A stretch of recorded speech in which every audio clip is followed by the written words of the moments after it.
would say let's get it started. It's not German punctuality, but we're still pretty good on time. So guys, let me quickly say that I'm very grateful to have Johnny here. Johnny used to live in China until like recently, just moved back to Belgium. And when he moved back, I had the first time the honor to have him as one of my speakers. He literally moved back to Belgium, had nearly nothing in his apartment. He was lucky, at least he had electricity and Wi-Fi, and joined us at, what was it, 12 o'clock at night or 1 o'clock in the morning to give a Monday morning motivation speech for us people here in China. So I can definitely say Johnny is someone who does not make excuses. So I'm very excited to have you with us, and the stage is yours. The next 45 minutes, definitely. Yeah. Well, thank you very much, Janine. And I want to tell everyone, I'm going to be back, okay? March 1st, on my birthday, I'm flying back to China. I'm actually here to take care of my parents and my son. So it's to help them out during the lockdown here. But I will be back. So I am not out of China. My wife is Chinese. And it's terrible to be without my wife now. But a few more weeks. Okay. Hey, everyone. Let me start with thanking the organizers first to invite me to speak at this event about excellence, because this is actually an excellent opportunity for me to map out some of the things that I've been wanting to share for a long time about what I've learned during my 17 years in China so far, about how to use intuition and energy to hack your brain and acquire superpowers. So I must warn you, this presentation is going to feel a little bit like a roller coaster ride. It might overwhelm you, and I do apologize for that, but it's the only way I can condense this knowledge in 10 minutes. If you lose track during my talk, don't worry. At the end of each slide, I will summarize the key message for you. So please do stick with me, because I need to let you know where I'm coming from to help you understand where I am today. So after a chunk of theory, I will illustrate a very simple practical framework that you can use to increase your intuition and your power to execute anything you want in your life or your business. Also, at the end of my talk, I will give a sign, and the 3 first people who will let me know they want it will get the chance to experience it firsthand for 1 month. I will guide you. And I have one more surprise, which I will keep secret till the end. So, are you ready? Okay, next slide, Janine.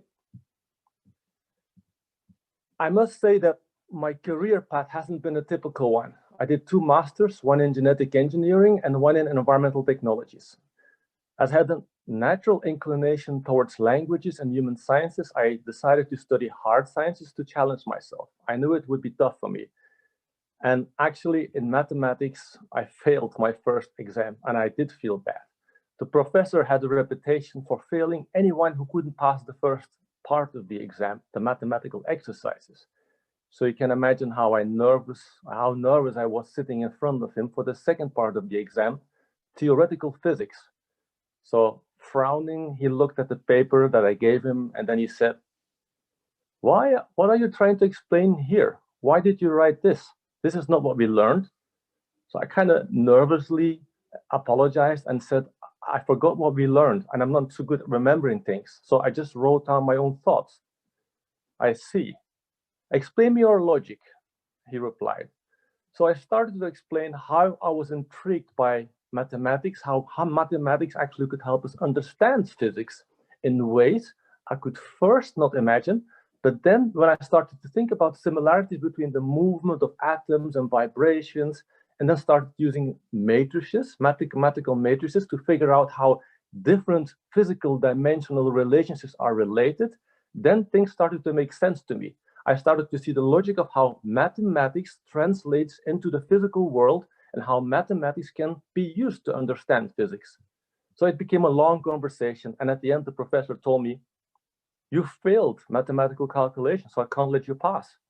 Because an engineer that makes mistakes in his calculations builds bridges that collapse and people will die. So I felt devastated. But then he said, if you were to promise me that you would not build bridges, but that you would find people who can build all the bridges you can have in your mind, then I would give you the maximum score, because you see bridges nobody else can see. and the world also needs that. I still feel grateful for that professor today, as he not only was able to see my weakness and my strength, but he also empowered me to feel confident going forward. And he gave me very practical advice on how I would have to work with other people to become successful. So the first year, I almost ended last in class, but the last year, I ended first in my year. Now, 17 years ago, after an initial career of 10 years in Belgium and a serious motorbike accident, I read a book about China. And I got intrigued about how different everything was from my worldviews. And I wanted to understand it. And I got a hunch that I had to move to China to experience this for real. People thought I was crazy, as I wasn't sent there as an expat for a temporary assignment. I just sold my house and I came over to try my luck. So 2 years later, my new Chinese colleagues, they said I was crazy when I suddenly decided to move to the remote Western China to open a new office for the company. And again, 2 years later, my friends said I was crazy to leave my job in the middle of the global financial crisis to set up a new business from scratch for a Fortune 500 company. And then 2 years later, they said I was crazy to leave my corporate job to start an environmental technology platform for young entrepreneurs. But in 1.5 years, we reached 25,000 people. We did 35 projects. We created 5 companies. That was really fun. So needless to say that when I decided to start the cocoa company in Africa 2 years later, people thought again I was crazy. And I can continue like this. The following 6 years were just as crazy with 3 more changes. Working as an entrepreneur for DuPont, then becoming the only foreigner working in a Chinese environmental consultancy, to then eventually arrive where I am today. So I guess part of me must indeed be crazy. But actually, I take it as a compliment, as most significant change in the world is always inspired by people that originally were considered crazy. So the key why I'm sharing all this with you is that these decisions, they always came from an intuitive hunch, and acting upon them always energized me, giving me not only a great life, but also a great career. Next slide, Janine. So here are some photo impressions. You can see me doing standing meditation, bathing in ice water, doing the Wim Hof method. At the age of 51, I still feel as young as I look in that chair. You can also see my lovely wife, my son, some photos of having fun doing projects globally, working with the European Chamber of Commerce to improve business cooperation between China and Europe, speaking at the annual sustainability event of Mercedes-Benz in Germany. And the constant throughout my career is business sustainability. Now, my current focus is supporting businesses working with or in China around agri-tech, health tech, clean tech, and it involves technology, digitization, and innovative investment. It even includes some real cool stuff, such as virtual reality and artificial intelligence. Next. So, how do knowledge and wisdom relate? In the West, we use an approach of science to grow knowledge.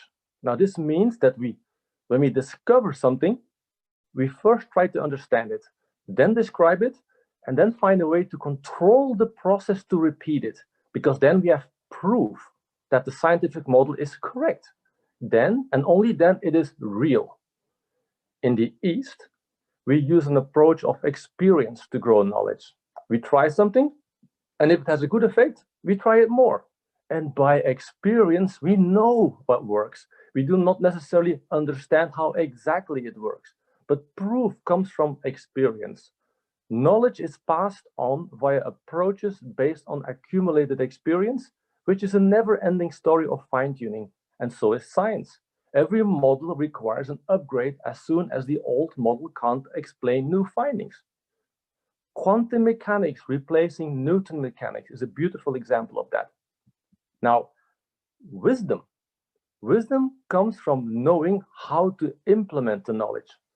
Wisdom is held and practiced by the doctors of modern science in the West and the masters of ancient knowledge in the East. So in the middle of the slide, you see where I'm coming from. The world of genetics, quantum mechanics, psychology, and so on. In the left bottom, you see a person doing standing meditation, Chandrong. I started practicing this 5 years ago and suddenly started feeling the energy flow in my body, improving my body health and opening the door to intuitive insights, seemingly coming out of nowhere. Now, the scientist in me immediately got intrigued. My Chinese wife started to introduce me to teachers in the Huangdi Neijing. In English, it's called the Book of the Yellow Emperor, and the I Ching, and that's the Book of Change. And those masters seemed to know things about me that I could not understand how they could possibly know that. At first, I couldn't make sense of it. And I also resisted some of the explanations I was getting because I got kind of frustrated and interpreted their vague explanations as a refusal to share with me the details.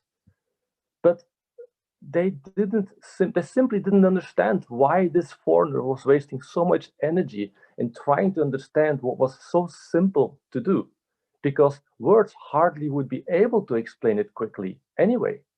And I believe this thinking is even reflected in the Chinese culture and language, which in the West we often label as ambiguous. But later I decided that this kind of label just shows our lack of understanding, because the accumulated knowledge takes many years to learn and has many interpretations.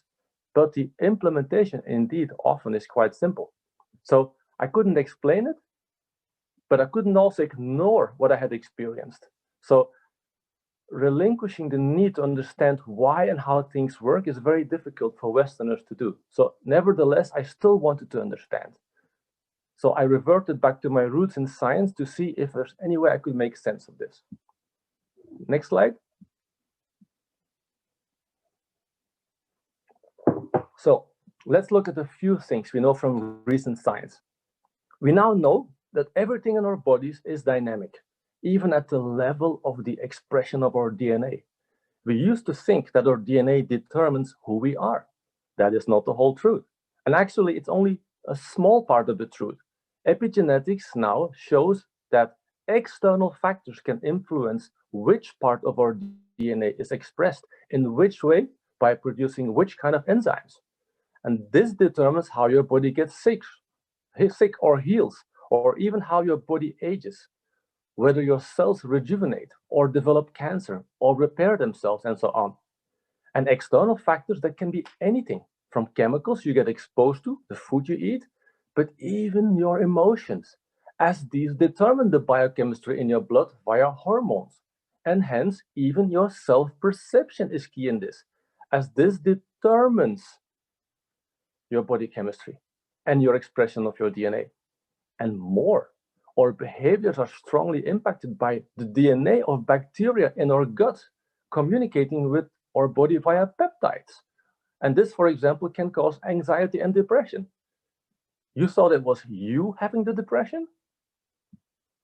So, okay, the key to remember from this slide is that negativity and fear are the most damaging emotions to the body, and that compassion and love are the most healing. Isn't that fascinating? Okay, let's go to the next slide.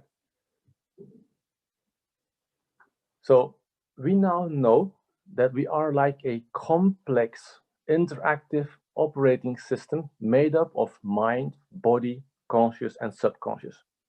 In India and China, we see models that talk about chakras, meridians, energy fields. And based on that, there are all kinds of treatments that talk about balancing, like the yin and the yang. Now, in Western science, we have a model that in fact is similar and that distinguishes between two opposing systems, the sympathetic and parasympathetic systems, with the sympathetic system controlling our fight or flight response and the parasympathetic system controlling our rest and digest response. Now, previously, the mechanisms of these systems that were believed to be controlled only by the unconscious. We would not be able to consciously control them. But most recently, we are discovering that some processes in our body, such as the immune system, which were not considered to be under conscious control, actually can be controlled. The biological processes still take place unconsciously, but what we are now starting to understand is that the mind can consciously be engaged to influence these processes.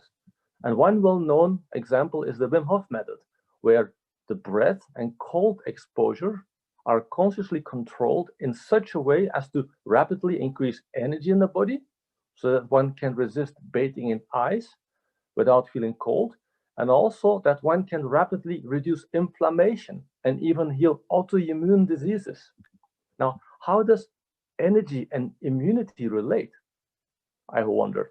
Now, key to understand is that there are in each cell mitochondria that regulate both energy generation in the cell and that at the same time also regulate part of the immune reaction in the cell. Now, if you look at where the mitochondria come from, it makes perfect sense because mitochondria are small organelles in your cells that are a relic of bacteria entering the cells millions of years ago in some form of symbiosis to help cells create their own energy. So when they entered the cells, they had to suppress the cellular defense mechanism of the host cell in order to be accepted inside, so to then perform their function of creating energy for the cell and hence became part of the immune system. So the key thing to remember here again is that the mind via the subconscious has more power than we thought. We now realize that both energy creation and immunity can be consciously influenced. And as I mentioned earlier, we know that through our emotions, thoughts, attitude, the mind unconsciously influences our body processes. It's therefore very important to choose your perceptions in life wisely, as inner conflicts, for example, may cause autoimmunity issues. Now, in order to address some autoimmune issue that I explained in a very complicated way, an old Chinese master instead told me, go and meditate standing. At first, I thought he was making a joke, but he was very peculiar about how to do it and to keep doing it. It's a little bit like the Karate Kid story, wax on, wax off, if you know that movie. So I did it. And the first thing I experienced is that I could control my own body temperature. The next thing I felt was energy flowing. Later, I learned how that energy actually can be enabled for various purposes via the subconscious. And that is exactly why I'm here explaining all of this to you. Now, the most recent time I used it to address an issue in my body was February last year to heal my hand from carpal tunnel syndrome. In 3 weeks, I got rid of something that I had been suffering from for almost half a year. Nor Western nor traditional Chinese medication helped. My friend's surgeon said the only way to solve it was to get a small cut in the tendons. I just couldn't accept it. But my method wasn't working, and I couldn't understand why until I figured out in detail and was able to do it again. In 3 weeks, it was gone. Next slide. So it only gets more interesting. Our nervous system comes in 3 parts, with the brain, the heart, and the gut, which are connected via a big central nerve through your spine, the vagus nervus. Now, which part do you think controls which part? It turns out there is more communication from your heart to your brain than from your brain to your heart. Makes you think? Also, do you remember that we said in science, Newtonian physics became outdated and got replaced with quantum mechanics? Well, in the same way we used to have Newton biochemistry, we also have quantum biochemistry. So let me explain. Our nervous system works via synapses that pass on signals. We used to think this was just an electrical exchange, but then found out there is also a release of chemicals that have longer-term effects. Acetylcholine is a very interesting example of this, as it labels which neurons will be rewired during sleep in the subconscious state. And this rewiring is the basis of our neuroplasticity, the ability of the brain to form and reorganize synaptic connections based on learning and experience. It's also the basis for changing belief systems. Now, you may remember from your physics classes that electrical currents cause electromagnetic fields. We now can measure these fields. We can read them, and with biotech feedback, we can use them to operate artificial limbs and get computers to write text merely via our thoughts. But here comes the most fascinating stuff. We now know that quantum tunneling is happening everywhere, even in nature and in our body. For example, in plants during photosynthesis. and even in the synapses of our own nervous system, more specifically in the microtubule. Now, what does that mean? According to quantum mechanics, listen very carefully. According to quantum mechanics, quantum states can only be determined by observation and are actually created through observation. That means that before observation, only potential realities exist, meaning that nothing is real until the moment it has been observed. Now, let me tell you something extremely fascinating. Scientists have discovered that anesthesia, when you go and have surgery, anesthesia, which makes you unconscious, also stops the quantum tunneling in your brain. Stuart Hameroff and Sir Roach Penrose's derived theory is that our conscious observation is what creates our reality. Awareness creates reality. I don't want to take you too far here, but for those who are interested to dig deeper, I want to say, look at quantum entanglement and look at the holographic nature of the universe to understand the physical nature of what Carl Gustav Jung calls the collective subconscious. Jung's insight about the collective subconscious came after studying the old Chinese Book of Change. It made me finally understand how the Chinese Book of Change works.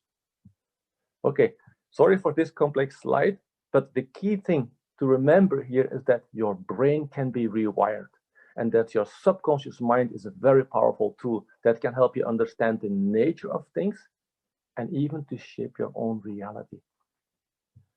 Can you click one time, Janine? Can we hear a sound now or not? There's no sound, right?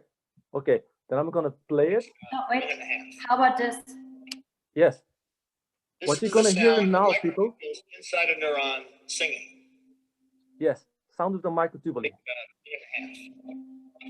It's measured. You can see here he's sweeping the frequency.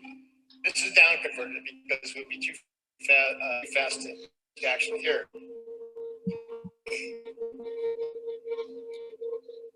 So this gives the idea that there are vibrational resonances going on inside neurons due to the microtubule. So these are measurements from the microtubule bundles inside neurons, and these triplets occur every several orders of magnitude. Now the high pitched one. Hang on.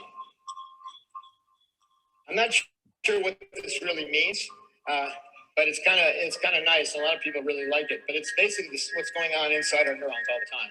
You know, these vibrational resonances. And one point I want to make is that consciousness is more like music than computation. Okay. So the first time I heard this, I was speechless. I was actually thinking, I am now listening to the sound of awareness, the sound of reality being created. Anyway, let's go to the next slide. We're almost there. So please hold on for one more slide. Both electromagnetism and quantum mechanics explain many things that before could not be explained. People impacting each other and people impacting reality. There have, for example, been experiments with groups of 1,000 experienced meditators meditating with an aim to determine how this effectively could reduce crime rates in a city like New York in statistically relevant ways. It worked. Can you just imagine that? And this appears to be stronger with low brain frequencies. For example, when your brain lowers from the normal wake, the beta state, with brain waves from 12 to 35 hertz, to the relaxed meditation alpha state, with brain waves ranging from 12 to 8 hertz, or to the sleep or deep meditation state, theta, which brain waves ranging from 4 to 8 hertz, or even lower to delta.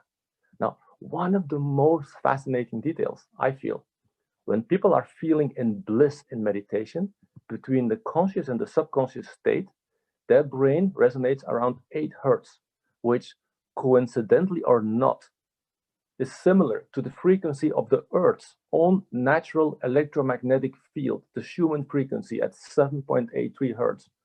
Now, what does that mean for the way we relate to our planet? Okay, the key to remember here is that you, via your subconscious, when your brain is in alpha, theta, or delta state, you can interact more effectively with others, and you can shape your reality. By the way, Can you see how it in fact also helps you better understand even feng shui? But okay, that's enough, because I could go on for hours like this. And I think you got a picture. So next slide, please. I'm very much aware that a lot what I mentioned just now can take you hours to study in detail. And my mom used to tell me as a child, hey, Johnny, it's good you ask questions once, and you can even ask 2 times or 3 times, but you please need to stop asking them or you'll get crazy. But your questions for sure are making me crazy. So without trying to understand everything, I finally concluded to use the Chinese way, to not then try explain too much, but to simply develop a simple process that can be implemented based on my own experience. And actually, the engineer in me likes doing that a lot. So this simplified 3-step approach explains the critical steps that I, over the years, have discovered to help improve your intuition and your ability to empower others. And the steps are actually quite simple. The first critical step is to know yourself and to learn and listen to your inner voice. This will bring a certain degree of inner peace, because you must know without this, none of the other steps work. That's why, for example, in December, first it didn't work for my hand, but in January, I figured it out again. I knew what was bothering me and I addressed it. One methodology, by the way, that I did not mention in here, but which in fact is my favorite, is the individuation process by Carl Gustav Jung. Allegorically, I like to call this step seeing the light, because it means getting insight via your subconscious. Now, the second step is to increase the energy in your body, mostly via some of the ancient techniques, such as standing meditation, but it can also be partially done by, for example, breathing techniques. Breathing out slowly, for example, lowers your breathing frequency. Breathing in deeply and fast increases your energy. Combining this with binaural or rhythmic sounds or solfeggio frequencies reinforces the effect. So allegorically, I like to call this step increasing your energy to turn the light into a laser. And the third step is working via your subconscious to use that accumulated energy for a specific purpose. And allegorically, I like to say aiming the laser at your objective. So in each step, different aspects are important. And for each aspect, different methodologies can be used. I only listed a few in here, and the complete roadmap actually covers hundreds of different methodologies that I actually figured out over the years and that you can use to achieve the same effect. Now, I will explain more about the authenticity test in a minute. The Wim Hof method I already explained earlier. The Jose da Silva method, for example, teaches you to consciously move your brain into alpha and theta state and to bring intentions into your subconscious. The Mind Valley group has a very interesting course about this now. Now, I will share some book titles at the end that you can check out for yourself. And again, the key thing to remember here is that these methodologies, they always work at the interface of body and mind, conscious and subconscious. Okay, next slide. The process actually starts with authenticity, which is really a very underestimated issue. Nothing is going to work if you have a conflict inside, if you're not authentic. And I'd like to ask, do you know what you desire? Because your subconscious lets you experience joy when you are yourself, when you are doing what it is that you're supposed to do in your life. And for many people, this is a very tough question. When you ask them what they really want, they don't know really what to answer. This is because they reach some form of autopilot in their life. Their inner voice is silenced. And these people are the candidates for a midlife crisis. And according to Carl Gustav Jung, unless they address their disconnect with themselves, they will die, feel unsatisfied and sometimes bitter, not having fulfilled their purpose, not having lived their lives. But those who are authentic, or those who are during a midlife crisis or any time in their life are able to rediscover themselves, they have the second half of their life to complete what Jung calls the individuation process. And once completed at the end, will look back at their life with a sense of fulfillment, having lived their lives. So what is it that you really desire? Is your desire coming from your inner values, or are they just coming from outside expectations? For example, your desire of having a car, not having debt, can be internal or external, can be your own, or can be exposed by expectation from society, from others. So the next question is, do you act upon your desire to meet it? The next slide. Because being authentic means acting upon your own desires. If you act upon your desire, you will feel empowered because you are in alignment with your inner voice. Your dreams, for example, will become more peaceful. And if you're acting upon inauthentic desires or against your desires, then you will feel demotivated and will lose energy. It also will reduce your self-confidence, your inner power. And even your body no longer actually can make these processes work that should be working. Now, next slide. On the other hand, being authentic and acting upon your true desires, even when challenging, will not drain your energy. They actually will allow you to grow because you feel that you are striving for what you want and may not be there yet, may not be perfect yet, but you are actually getting closer, getting better, getting more perfect. And each time you make an incremental progress, you are rewiring your brain and start behaving differently. And people also will notice the difference and will also react to you differently. And your confidence grows, your ability to empower grows, and your body can leverage that energy. Your challenges are no longer a burden, but a path of growth. It looks simple. It is simple.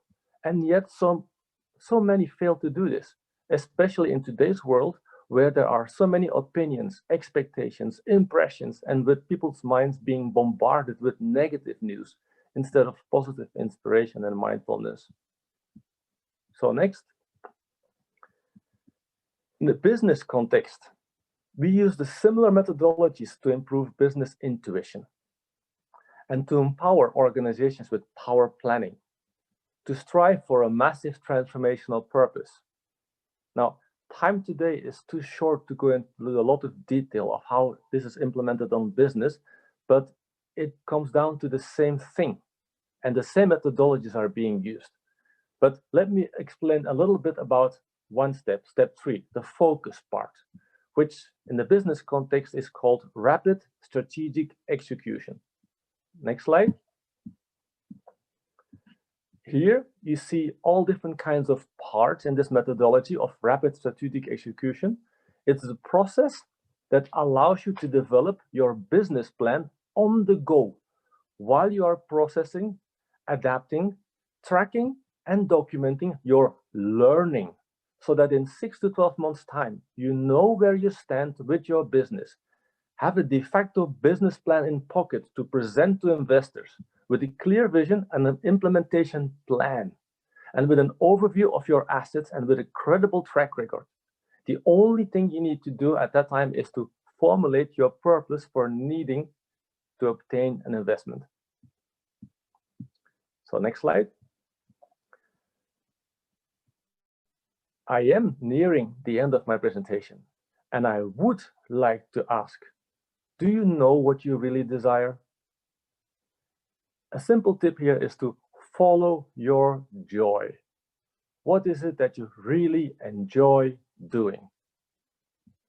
Please, the next slide. The last 5 years, for example, I realized that what gave me most satisfaction and joy in my life is to first figure out how things work, as you may have noticed, and then share this with others. And then third, empower and create impact through others, like what the professor had taught me. Allegorically, I can say, I really like planting orchards of fruit and then quickly moving to the next orchard as soon as the fruit trees come out, leaving it to the others to pick the apples. In the business context, this means I like supporting business leaders and entrepreneurs to make their early ventures successful. And the key thing to remember about authenticity is, for those who struggle with feelings of emptiness, unhappiness, or feeling of unfulfillment, even uncontrollable anger, frustration, procrastination, anxiety, depression, and even chronic diseases, autoimmune diseases, please try the authenticity test. Because often these symptoms are related to inner conflicts between your conscious and your subconscious, and they manifest themselves via your body or your mind. You will see that your authenticity score will be in line with your level of happiness. You can try it with your family members or with your friends to compare. Next slide. So you can use this tool to find out how aware you are of your authenticity and how much you are acting upon it.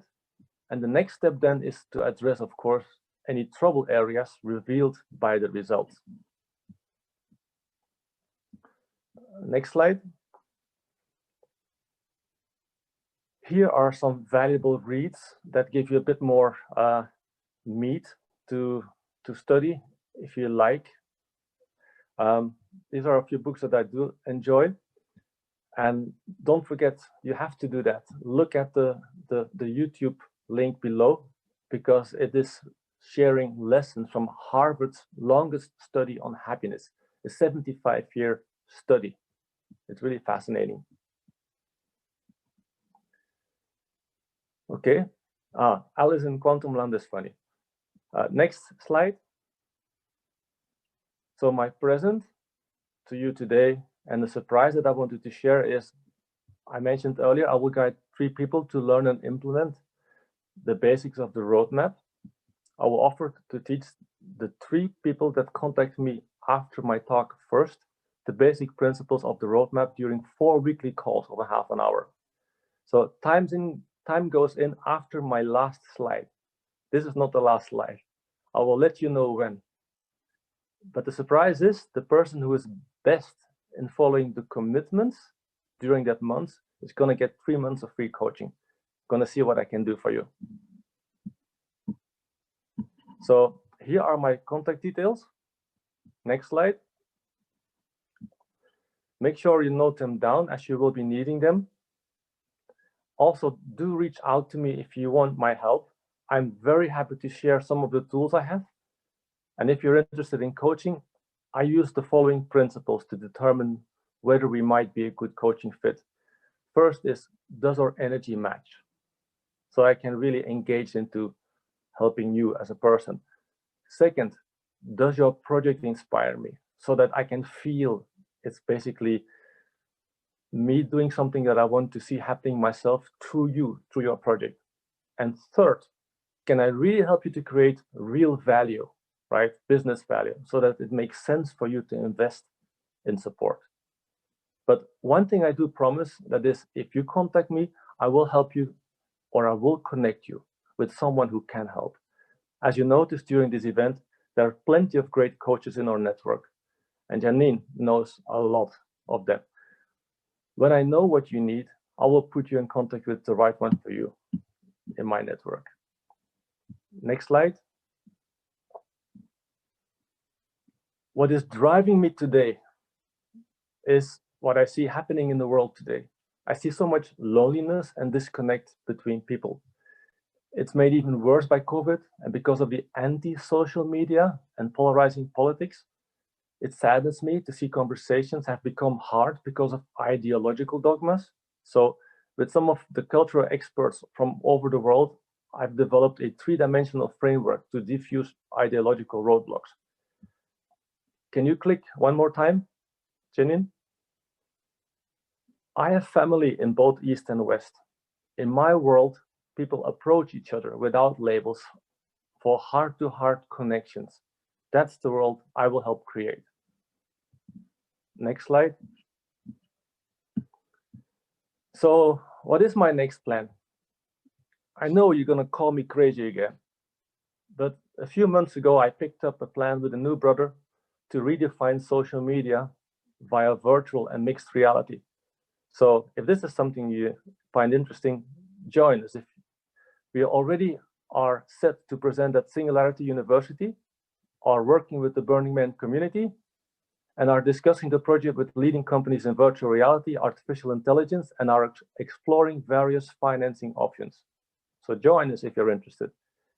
And this was my last slide. So if you want to be one of the three, let me know via either of the above mentioned contact channels. I will check the timestamp and let you know who are the lucky ones.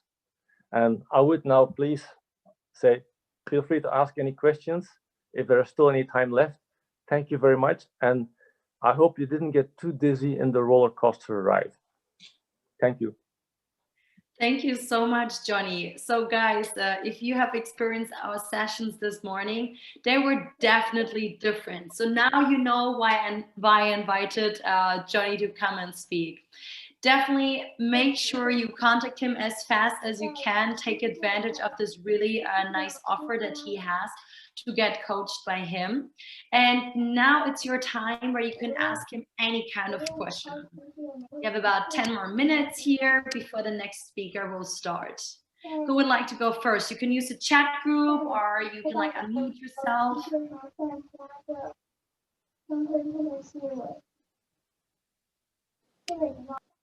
Who wanted to ask a question to Johnny?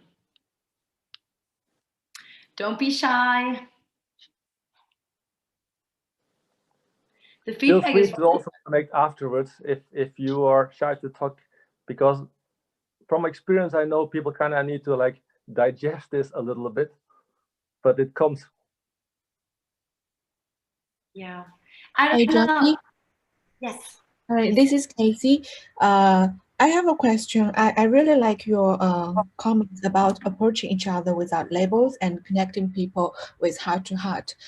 That's what I told myself how to treat others. But nowadays, I feel that it's quite challenging because when I do this to others, I feel, especially in the office, I feel my boss or some of colleagues, they don't appreciate it. They still like quite close themselves, and I feel sometimes it's really hurt because it's not like only once. It happened again and again.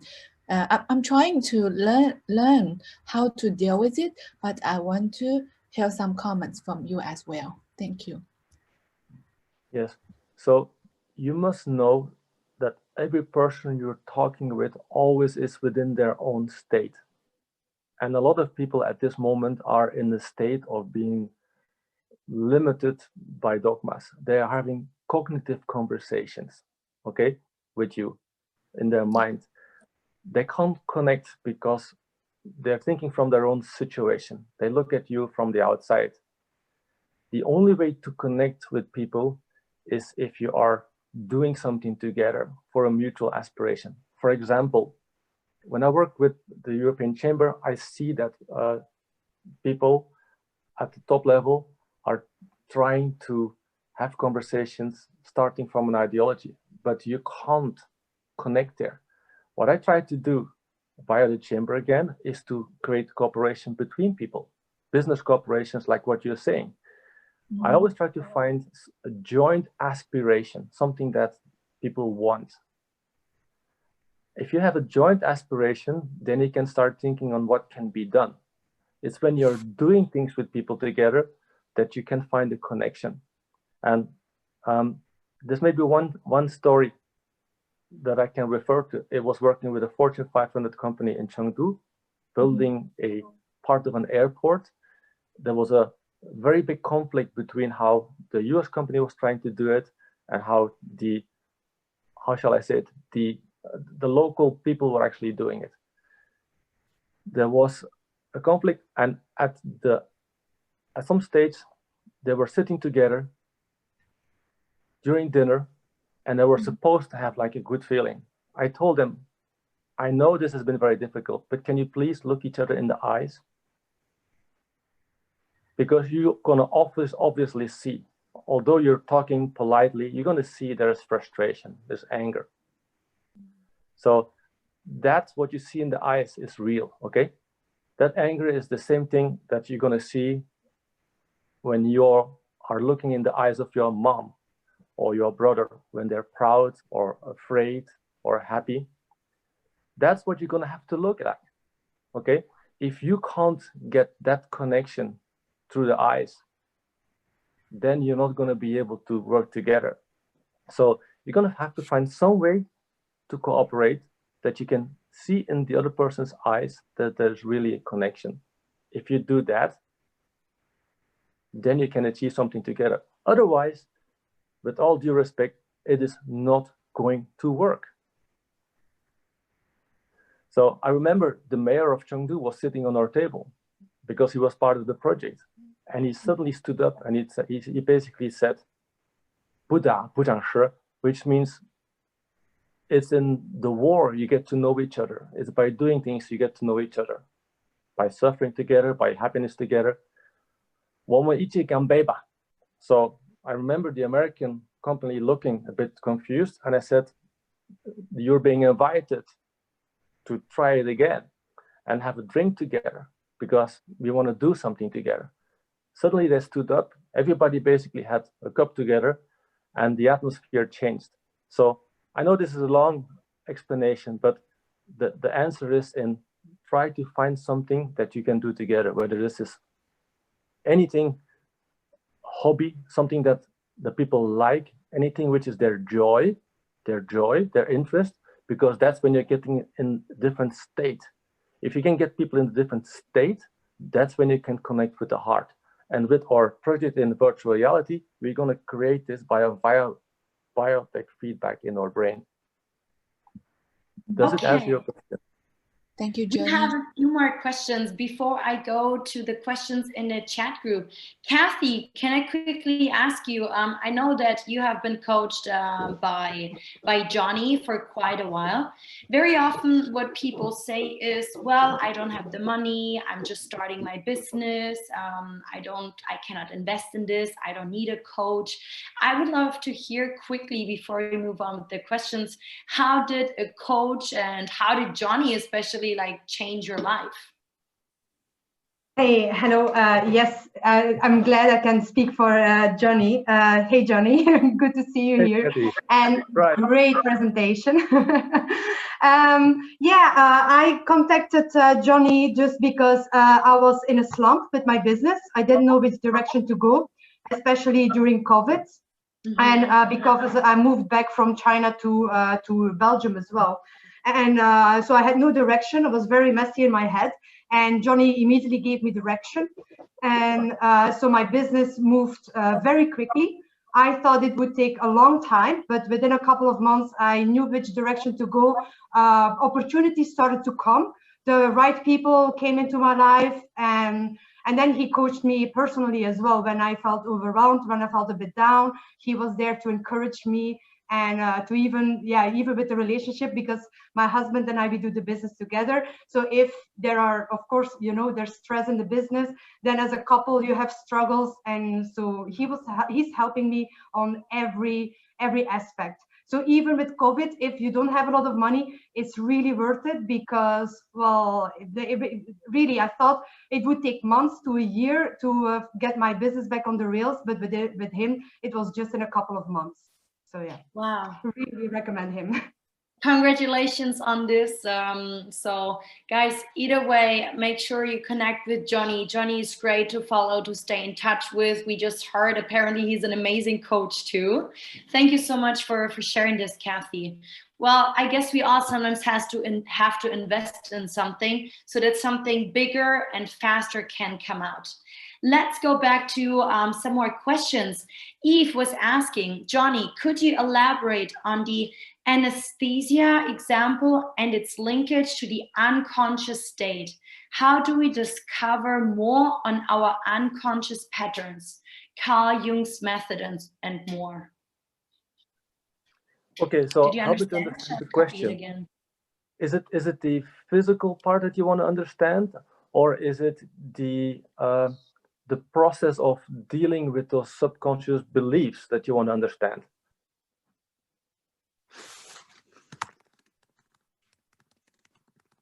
Okay, both. So the physical part is like this. So in your brain, right, there's microtubuli. And these microtubuli, let me say it in a very simple way, there's electron tunneling. There's electrons going, and actually this is a quantum effect when it's happening. And when they vibrate at some stage, that's actually when the quantum formula is solved. And when the quantum formula is solved, it goes from potential stage to one final state. That is what's happening in the brain. Now, this is a continuous process. And with anesthesia, certain molecules where electrons can actually flow and resonate together, in a very interesting way, this stops. Okay? Then also is exactly the moment when you become unconscious. So the consciousness is directly related to that quantum tunneling happening. That's one thing. The second thing is the process with Carl Gustav Jung, individuation, is basically that you simply address your shadow, which is something you're not aware of. You can very easily discover by what kind of upsets you in your closest friends. It's also addressing, dissolving the persona, and it's understanding the animus and the anima. This is a process you can do. Now, this is partially consciously, but you know, actually, often these things are hidden because they're part of your programming, your subconscious. Okay, so by following certain steps, you can make these conscious, and then by doing this in the process where you, for example, look at your dreams or where you do meditation or whatever, you kind of make your brain to rewire around some of those things that part of your aspect. Jung has nicely conceptualized these, but it is by addressing these aspects that you can rewire your beliefs. I know this sounds very theoretical, and this is always the problem, like what I tried to explain in the beginning. It's hard to explain, but it's actually very easy to implement.